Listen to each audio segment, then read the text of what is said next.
राजकारणामध्ये जाती धर्मावर राजकारण करण्याची महाराष्ट्राची परंपरा आणि प्रथा नाही. या महाराष्ट्राने एकसंघतेचा संदेश या देशाला दिलेला आहे.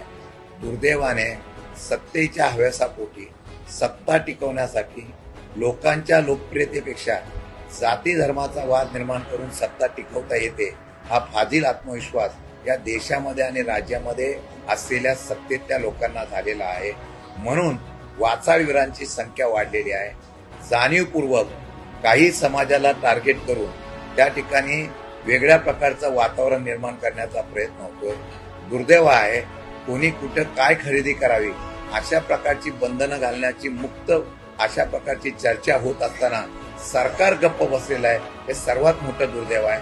का सरकारला ह्याच्या पाठीमागं त्यांचा पाठिंबा आहे का हे तरी एकदा स्पष्ट करावं.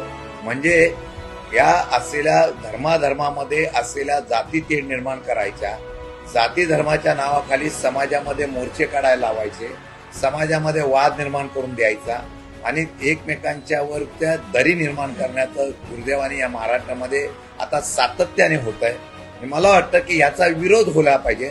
म्हणून पवार साहेबांनी सुद्धा मगाशी सांगितलेलं आहे की अशा पद्धतीच्या राजकीय असलेल्या प्रवृत्तींना हा विरोध करणं गरजेचं आहे आणि तशा प्रकारची भूमिका राष्ट्रवादी भविष्यकाळामध्ये घेणार.